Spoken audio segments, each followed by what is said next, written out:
আলামিনের হাবিব জনাব মুহাম্মদুর রাসূলুল্লাহ সাল্লাল্লাহু আলাইহি ওয়াসাল্লাম বলেছেন, কিয়ামতের ময়দানে আল্লাহর কসম করে বলছি, সেদিন জাহান্নামীদের ভীষণ কষ্ট হবে আর জান্নাতীদের জন্য অত্যন্ত আসান হবে, অবস্থাটা খুবই আরামের হবে।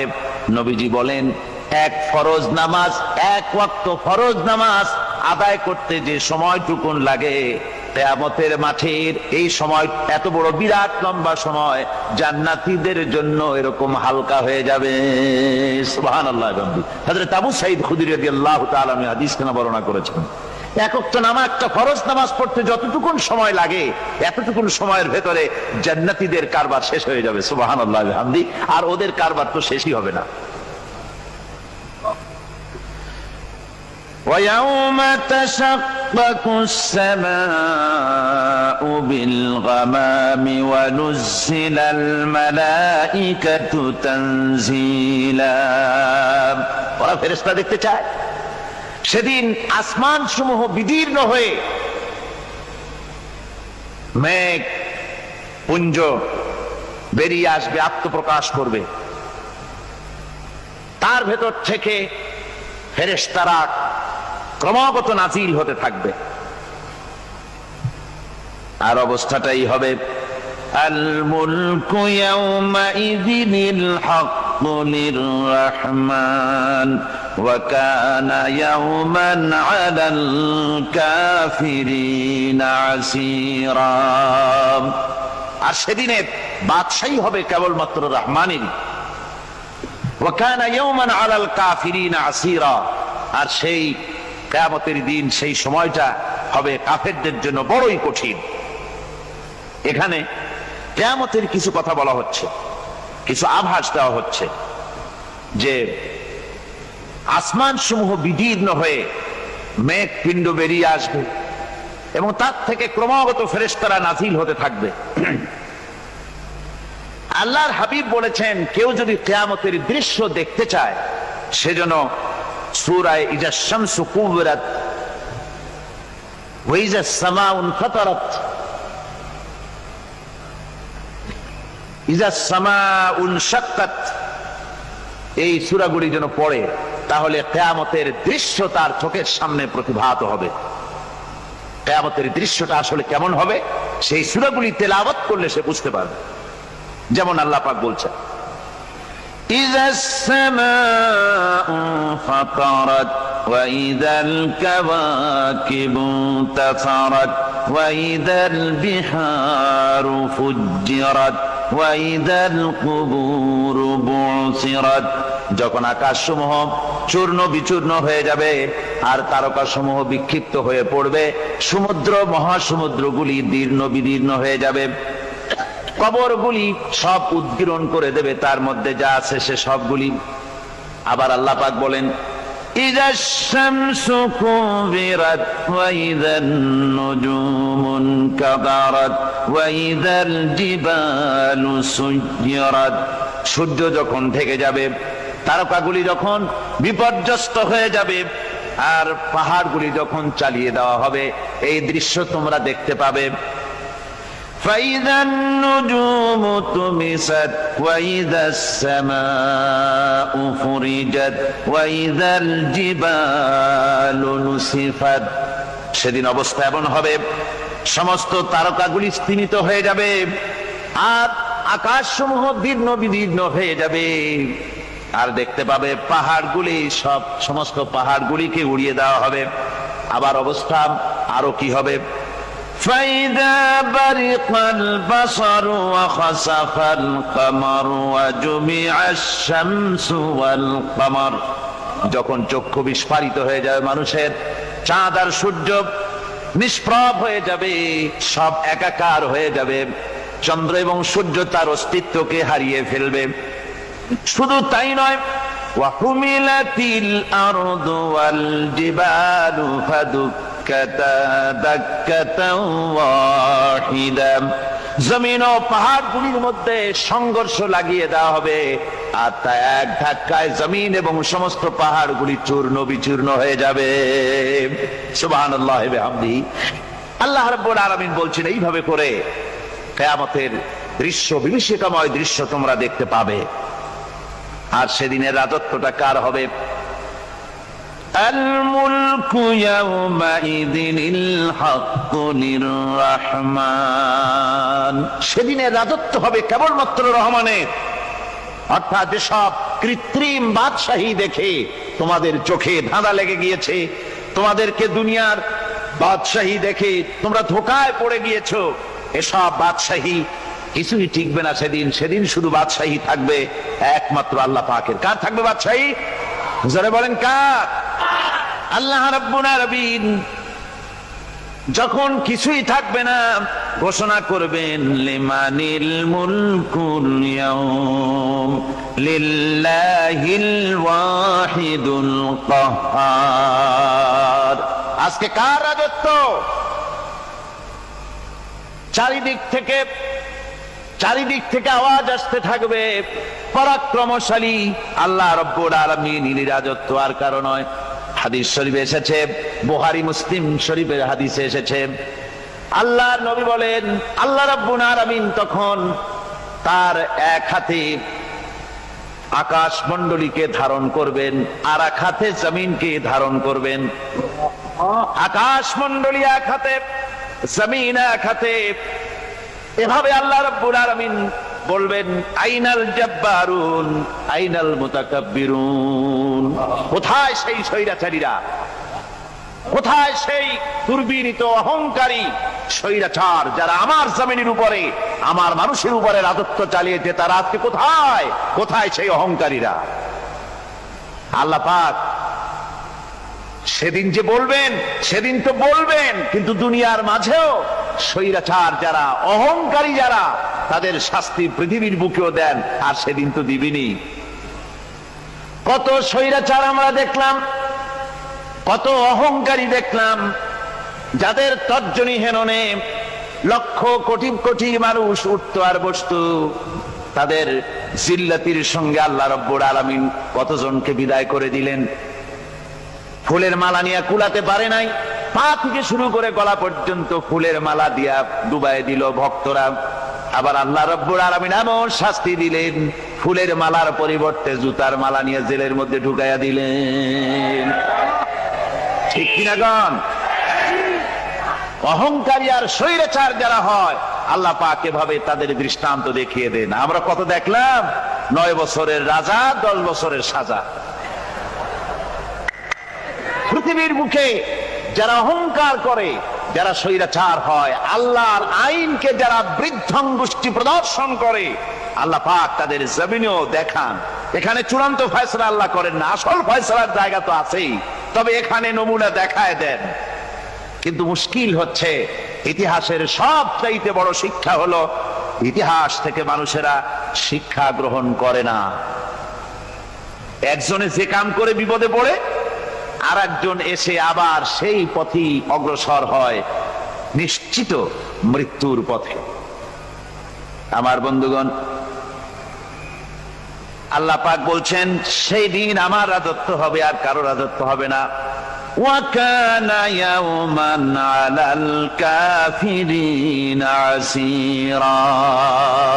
আর ওই দিনটা, ওই কিয়ামতের দিন হবে কাফেরদের জন্য সবচাইতে কঠিন। সবচাইতে কঠিন হবে কাদের জন্য? কাফেরদের জন্য। কাফের কারা?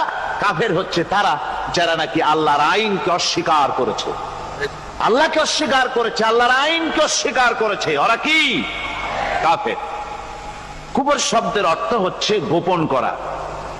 এই জন্য অন্ধকার রাতকে আরবিতে কাফের বলা হয়েছে, অর্থাৎ যা সব জিনিসকে অন্ধকার দিয়ে ঢেকে দেয়। তো কুফর হচ্ছে সেই জিনিস যা মহাসত্যকে ঢেকে দেয়, সত্যকে, মহাসত্যকে ঢেকে দেয় যেই জিনিস, সেটাকে কুফর বলা হয়। আর এই কাফের অন্ধকারে ঘুরে মরে, সে কোন আলোর খোঁজ পায় না। আল্লাহ রাব্বুল আলামিন বলেন, কাফেরদের কথা এখন শোনাচ্ছেন আল্লাহ পাক, ওয়াল্লাযীনা কাফারু আউলিয়াউহুমুত তাগুতু ইউখরিজুনাহুম মিনান নূরি ইলায যুলুমাত। যারা কাফের, যারা কুফরি অবলম্বন করেছে, তাদের সাহায্যকারী আর পৃষ্ঠপোষক হচ্ছে তাগুত। তাগুত বলা হয় সেই শক্তিকে যে শক্তি শুধু নিজেই আল্লাহর আইন অমান্য করে বসে থাকে না, বরং অন্যদেরকেও আল্লাহর আইন অমান্য করতে বাধ্য করে। ওদেরকে আরবিতে কি বলা হয়? তাগুত বলা হয়। আর এই তাগুতি শক্তি, এই তাগুত হয় তার সাহায্যকারী, যা তাকে আলো থেকে টেনে অন্ধকারের ভেতরে নিয়ে যায়। আর কাফের হচ্ছে আল্লাহ পাকের ভাষায় অর্থাৎ কোরআনের ভাষায় কাফের হচ্ছে সবচাইতে নিকৃষ্ট প্রাণী, সবচাইতে নিকৃষ্ট জীব। মহাসত্যকে যারা অস্বীকার করেছে, যারা আল্লাহকে মানে না, যারা আল্লাহর কোরআনকে মানে না, যারা ইসলামকে স্বীকার করে না, তারা সবচাইতে নিকৃষ্ট প্রাণী। আল্লাহ রাব্বুল আলামিন বলেন, ইন্না শাররাদ দাওয়াবি ইনদাল্লাহিল্লাযীনা কাফারু ফাহুম লা ইউমিনুন। নিশ্চয়ই আল্লাহর জমিনে সব বিচরণশীল জীব যত আছে, আল্লাহ বলছেন আমার জমিনে বিচরণশীল জীব যত আছে তার মধ্যে সবচাইতে নিকৃষ্ট প্রাণী হলো যারা ঈমান আনে নাই, যারা বিশ্বাস করেন আমি আল্লাহকে, যারা পরকালকে বিশ্বাস করে নাই, যারা কোরআনকে বিশ্বাস করে নাই, যারা ইসলামকে বিশ্বাস করে নাই, পৃথিবীর মধ্যে তারা সবচাইতে নিকৃষ্টতম প্রাণী। আল্লাহ বলেন শুধু নিকৃষ্ট জনক নিকৃষ্ট প্রাণী বললেই সারে না, এরা হলো চতুষ্পদ জানোয়ারের মতো। কে বলতেছেন? আমি বলছি না, কিন্তু আল্লাহ পাক বলতেছেন চতুষ্পদ জানোয়ারের মতো কাফেরেরা। وَمَثَلُ الَّذِينَ كَفَرُوا كَمَثَلِ الَّذِي يَنْعِقُ بِمَا لَا يَسْمَعُ إِلَّا دُعَاءً وَنِدَاءً। এই কাফেরদের দৃষ্টান্ত হচ্ছে সেই রাখালের মতো, যে রাখাল তার পশুদেরকে ডাকে, আর ওই পশুরা একটা ডাক শোনে মাত্র, কিন্তু কি যে বলে তা তো পশুতে বোঝেন। কথা বুঝতে পেরেছে? সুম্মুন বুকুমুন উমিয়ুন ফাহুম লা ইয়াকিলুন। এরা বোবা, এরা বধির, এরা অন্ধ, এ কারণেই কোনো কথা বোঝে না। এরা চতুষ্পদ জানোয়ারের চাইতেও নিকৃষ্ট। যাদেরকে আমি আল্লাহ বলেন, যাদেরকে আমি চোখ দিলাম, চোখ থাকতে হক দেখলো না, সব দেখলো। হক দেখে নাই চোখ দিয়া, এই চোখ দিয়া সব দেখলো। নারীর সৌন্দর্য উপভোগ করলো, আর নারীর অঙ্গ প্রত্যঙ্গ নিয়ে নানা ধরনের গল্প লিখলো, কবিতা লিখলো, কিন্তু এই সৌন্দর্য যিনি দিলেন তারেও চিনল না। আছে না কত কবি আমাদের দেশে? আমার দেশের সেই কবি জাতীয় পুরস্কার পায় যে কবি নারীর বিশেষ বিশেষ অঙ্গ নিয়ে বেশি করে নির্লজ্জ কবিতা লিখতে পারে, ওই হলো সবচেয়ে বড় কবি। আমার বন্ধুগণ,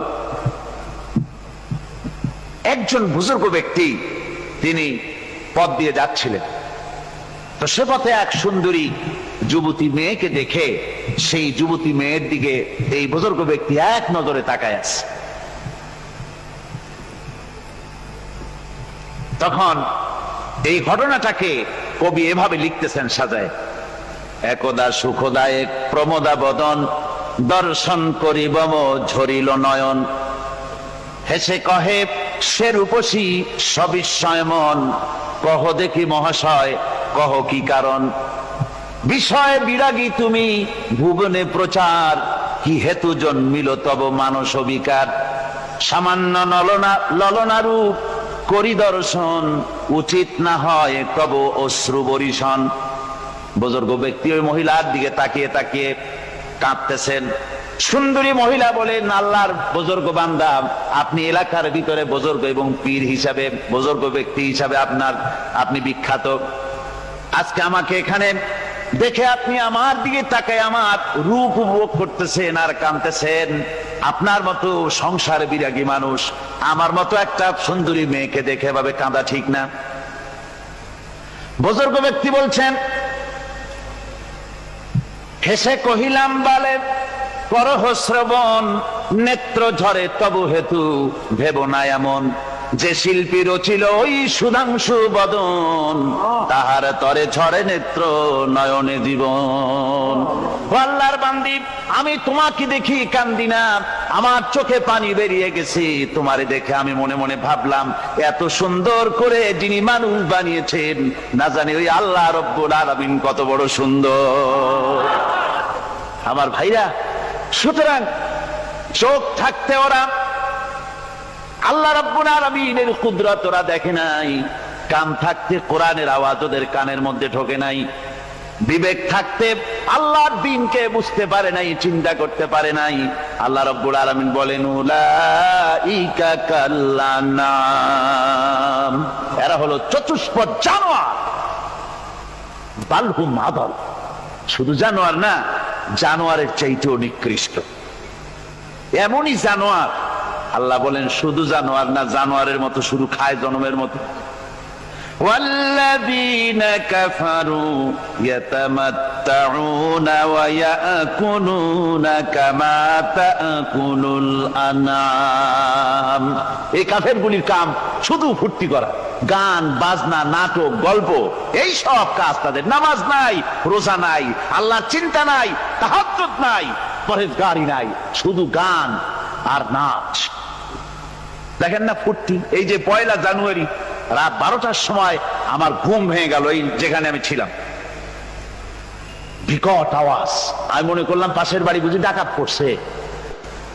পরে বাড়িওয়ালা আমাকে বললেন যে ডাকাত না, বোধহয় এই নিউ ইয়ার সেলিব্রেট হচ্ছে, নতুন বৎসর উদযাপন হচ্ছে, বোমা দিয়ে শহরবাসীর আরামের ঘুম হারাম করে এগুলি করা হচ্ছে।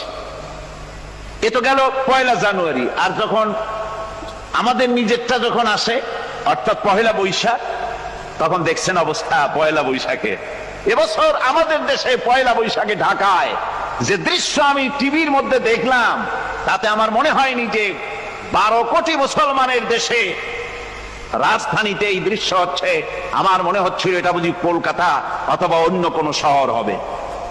আমি দেখলাম সমস্ত যুবক যুবতী, নারী পুরুষ, বিভিন্ন বয়সের লোক সব একসঙ্গে রাস্তায় নেমেছে, নাচতেছে। তার মধ্যে বুদ্ধিজীবী আছে, শিক্ষিত লোক আছে, সমানে নাচতেছে। আর তাদের মুখোশ পরা, বানরের মুখোশ, কুকুরের মুখোশ, শূকরের মুখোশ, ঘোড়ার মুখোশ, পাপী শিয়ালের মুখোশ, এই মুখোশ পরে এভাবে নাচতেছে। আমি চিন্তা করলাম, নববর্ষের সাথে কুত্তার মুখোশের সম্পর্ক কি? নববর্ষের সাথে পাপী শৃগালের মুখোশের সম্পর্ক কি? তাহলে ওরা কি বলতে চায় যে আগামী বছরটা আমরা কুত্তার ভূমিকায় অ্যাক্টিং করব, অথবা শৃগালের মতো ধূর্তামি করব জাতির সাথে? তারপরে কি করলো? সকাল বেলায় যুবক যুবতী 1 বৈশাখ সূর্য উদয়ের আগে রমনা লেকের পাড়ে গিয়ে সব দাঁড়িয়েছে বাসন্তী রঙের শাড়ি পরে। তারপরে সেখানে দাঁড়িয়ে সূর্য উদয়ের পানে তাকিয়ে সকাল বেলায় ভাবে করজোর করে বলছে, এসো হে নববৈশাখ স্বাগতম হে। নববৈশাখ অলক্ষে বোধহয় এটা শুনে বলতেছে, বাবাজিরা আমারে ডাকতেছো, অপেক্ষা করো, আমি আসতেছি। আমারে ডাকতেছো, আমি আসতেছি, কোমরে গামছা বেঁধে আসতেছি, 225 মাইল স্পিডে আসতেছি, 30 ফুট উঁচু জলোচ্ছ্বাস নিয়ে আসতেছি, নববৈশাখের মজা সাত চাকায়। আমার ভাইরা, মুসলমান নববর্ষ উদযাপনের সাথে মুসলমানের কিসের সম্পর্ক? মুসলমান যদি এই দিন উদযাপনই করে, তাহলে তাকে করতে হবে ফজরের নামাজ পড়বে।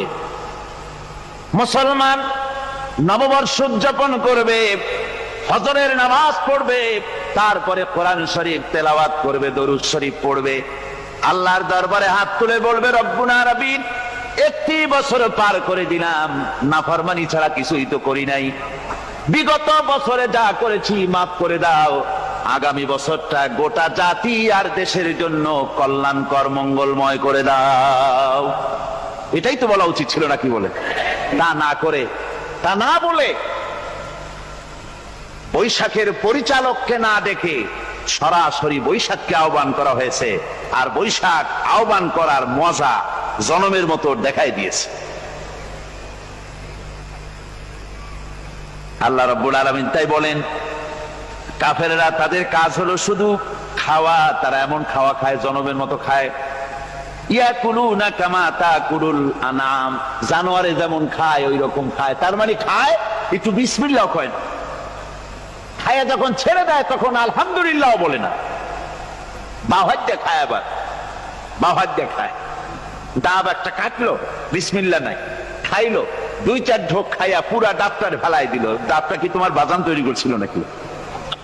একটু বিসমিল্লাহ বললা না, একটু শুকরিয়া আদায় করলা। আমি গত এই ডিসেম্বর গেল, ডিসেম্বরের 16 তারিখ আমেরিকা থেকে এসেছি। ওখানে দেখলাম তারা প্রতি নভেম্বর মাসের শেষ বৃহস্পতিবার থ্যাঙ্কস গিভিং ডে অবজার্ভ করে। তা আমি জিজ্ঞেস করলাম, থ্যাঙ্কস গিভিং ডে জিনিসটা কি? ওরা বলল, এটা হচ্ছে এই যে গড আমাদেরকে সারা বছর ভালো খাওয়াইছে, আমাদেরকে ভালোভাবে পড়াইছেন, সুন্দর রেখেছেন, এই জন্য আমরা গডকে থ্যাঙ্কস দেই নভেম্বরের এই শেষ দিনটিতে। সারা বছরের ভালো খাইছি, ভালো থাকছি, এই জন্য গভর্নমেন্টকে মানে গডকে থ্যাঙ্কস দিলাম। আমি আমার আলোচনায় সেখানে বললাম যে দেখেন, রাশিয়ার সাথে আমেরিকার পার্থক্য তো এখানে, ওরা গডকে অস্বীকারই করেছে, গডই মানে না। আর এরা গডের নামাজ রোজা বা ইবাদত কিছু করুক আর না করুক, গডের অন্তত একটা ধন্যবাদ দেয়। ওরা ওদের ডলারে লিখেছে, ইন গড উই ট্রাস্ট, প্রত্যেকটা ডলারে লেখা আমরা গডে বিশ্বাস করি। তো শুকর আদায় করলে তো আল্লাহ বাড়িয়ে দিবেন। আল্লাহ রাব্বুল আলামিনের সুন্নাত হলো, শুকর যদি কেউ আদায় করে আল্লাহ বাড়িয়ে দেন। লা ইন শাকারতুম লাযীদান্নাকুম ওয়া লা ইন কাফারতুম ইন্না আযাবী লাশাদীদ। আমার নিয়ামতের শুকর যদি আদায় করো আমি বাড়ায় দেব, আর যদি নিয়ামতের শুকর আদায় না করো তাহলে মস্ত বড় শাস্তি তোমাদের জন্য রেখেছি। তো আমেরিকা শুকর আদায় করে নিজেরা খাইয়া, কিন্তু ওদের জমিন হলো বিশাল জমি। আমি কয়েকবার গিয়েছি এবং বহু স্টেট সফর করেছি।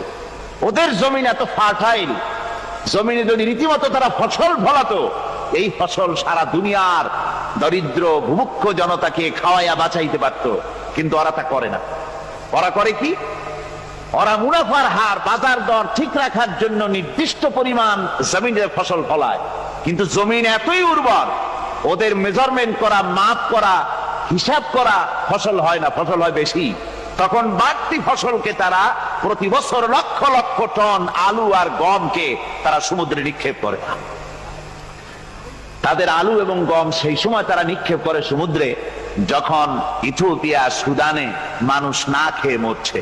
পৃথিবীর বিভিন্ন দেশে মানুষ ক্ষুধার যন্ত্রণায় যখন চিৎকার করছে, আর তাদের এই চিৎকারে আকাশ বাতাস ভারী হয়ে যাচ্ছে, তখন ওরা এই কামটি করছে। তাই আমি ওই প্রথম দিন বলেছিলাম যে রাশিয়া যেমন খান খান হয়েছে, অস্তিত্ব বিলুপ্ত হয়েছে আল্লাহর সাথে নাফরমানি করার কারণে। আপনারা বলতে পারেন কমিউনিজম কি একটা সহজ ব্যাপার? একটা বিরাট শক্তি পৃথিবীর বুকে, কত দেশ তারা ডমিনেট করতেছিল, কোন যুদ্ধ নাই, কোন রক্তপাত নাই, বিনা ধাক্কায়, বিনা বাতাসে, বিনা ঝড়ে বিশাল মহিরুহু চিৎপটাং। এটা হলো কেন? কেন হলো রাশিয়ার এই দশা? আমি লালদিঘির ময়দানে বলে গেছিলাম, আমি চিন্তা করে যেটা পাইছি সেটা হচ্ছে এই, দুনিয়ার সমস্ত মতবাদ আল্লাহকে কোনো না কোনো প্রকারে স্বীকার করে। তার কথা মানুক আর না মানুক, আছে একটা কিছু, এতটুকুন বলে যে আল্লাহ আছেন বা গড আছে বা একটা কিছু আছে। কমিউনিজম, সমাজতন্ত্র হলো পৃথিবীর একমাত্র নিকৃষ্ট মতবাদ, যে মতবাদ সরাসরি আল্লাহকে অস্বীকার করেছে, বলেছে আল্লাহ নাই, দেয়ার ইজ নো গড। তারা ধর্মকে আফিম বলেছে। আল্লাহ পাক তাই কোন যুদ্ধ ছাড়া, কোন মারামারি ছাড়া, কোন রক্তপাত ছাড়া এই বিশাল শক্তিকে উৎকারে উড়িয়ে দিলেন, তুলার মতো হয়ে। গোটা রাশিয়া তুলার মতো হয়ে, পেঁজা তুলা, ধোনা তুলার মতো হয়ে সব উড়ে চলে গিয়েছে। অস্তিত্ব বিলুপ্ত হয়ে গিয়েছে। কিন্তু আমাদের দেশের খুচরা কমিউনিস্টরা এখনো স্বপ্ন দেখে। ওই যে কালকে বলেছি, তারা বলে কলমের খোসা এটা এখনো নষ্ট করা যাবে না, এটা এখনো চালু করা হবে। এখনো চীনে আছে, এখনো কিউবায় আছে।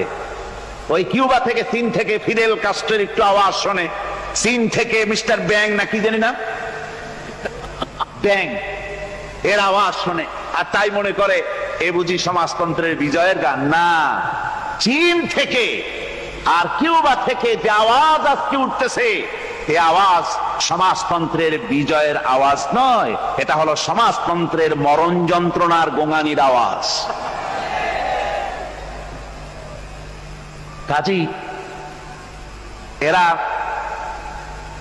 দুনিয়ার বুকে শুধু আনন্দ এবং ফুর্তি করে, আল্লাহর হককে, আল্লাহকে চিনতে তারা ব্যর্থ হয়েছে। আল্লাহ রাব্বুল আলামিন বলেন, অবিশ্বাসীদের কৃতকর্ম, তাদের কাজগুলি, তাদের কর্মফল সব নিষ্ফল হয়ে যাবে। ওয়াল্লাযীনা কাফারু আ'মালুহুম কাসারাবিন বিকিআতিন ইয়াহসাবুহুল যামআনু মা। আল্লাহ পাক বলেন, কাফের যারা, অবিশ্বাসী যারা, যারা আমাকে অস্বীকার করেছে, অবিশ্বাস করেছে, তাদের আমলগুলি হলো মরুভূমির মধ্যে মরীচিকার মতো।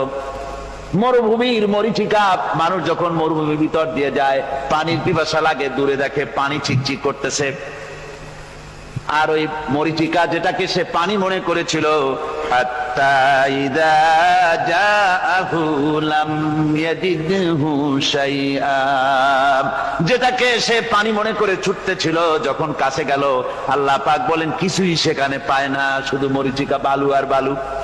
এরকম করে যারা আমার দিনকে অস্বীকার করেছে, আমাকে অস্বীকার করেছে, তারা যত ভালো কাজ করুক আর যাই করুক না কেন, তাদের কৃত কর্মগুলি এভাবে সব নিষ্ফল। এ হলো এক কথা। 2 নম্বরের কথা হলো, ওরা মনে করেছিল সমাজতন্ত্র শান্তি দেবে, কমিউনিজম শান্তি দেবে, সোশ্যালিজম শান্তি দেবে, ক্যাপিটালিজম শান্তি দেবে। এই শান্তির চিন্তা করে অগণিত মানুষকে হত্যা করে সমাজতন্ত্রের রাজত্ব যখন কায়েম করলো, 70 বছরও চলে গেল, তারপরে তারা দেখলো হাত্তা ইযা জাআহু লাম ইয়াজিদহু শাইআ, কিচ্ছুই পেল না। তারা ক্ষুধার যন্ত্রণায় মরলো, কাপড় নাই, খাবার নাই। তারা ওই রাশিয়া থেকে, চেকোস্লোভাকিয়া থেকে, যুগোস্লাভিয়া দিয়া, রোমানিয়া থেকে, হাঙ্গেরি এবং পোল্যান্ড আর মঙ্গোলিয়া থেকে, সেখানে সমাজতন্ত্র তাড়াতে আমরা যাই নাই। আমরা সেখানে সমাজতন্ত্রের বিরুদ্ধে তাফসীর করি নাই, ব্যাখ্যা করি নাই, বক্তব্য রাখি নাই। ওই সব দেশ থেকে সমাজতন্ত্র তাড়াইছে কে? কারা তাড়িয়েছে? না না, ওরা নিজেরাই, সেই দেশের জনগণই এটাকে উৎখাত করেছে তাদের জমিন থেকে। আল্লাহ পাক বলছেন, যারা আমার দিনকে, আমার বিধানকে যারা অস্বীকার করবে, তারা এই অস্বীকারী অবস্থায় যদি মৌত হয়, আমার সমাজতন্ত্রী কোনো ভাই যদি এ মাহফিলে থাকেন, কমিউনিস্ট কোনো ভাই যদি এ মাহফিলে থাকেন, তাহলে শুনুন আল্লাহ কি বলতেছেন। আল্লাহ দিনকে, আল্লাহর কোরআন পূর্ণাঙ্গ জীবন বিধান, অর্থনীতি আছে, সমাজনীতি আছে, রাজনীতি আছে, কথা যারা বিশ্বাস করে না, কোরআনকে শুধুমাত্র নামাজ, রোজা, হজ, যাকাত আর বেহেশত দোজখ যারা মনে করে, জীবন ব্যবস্থা মনে করে না, এই অবস্থায় যদি মারা যায়, আল্লাহ রাব্বুল আলামিন বলেন, ইন্নাল্লাযীনা কাফারু ওয়া মাতু ওয়া হুম কুফফারুন উলাইকা আলাইহিম লানাতুল্লাহি ওয়াল মালাইকাতি ওয়ান নাসি আজমাইন।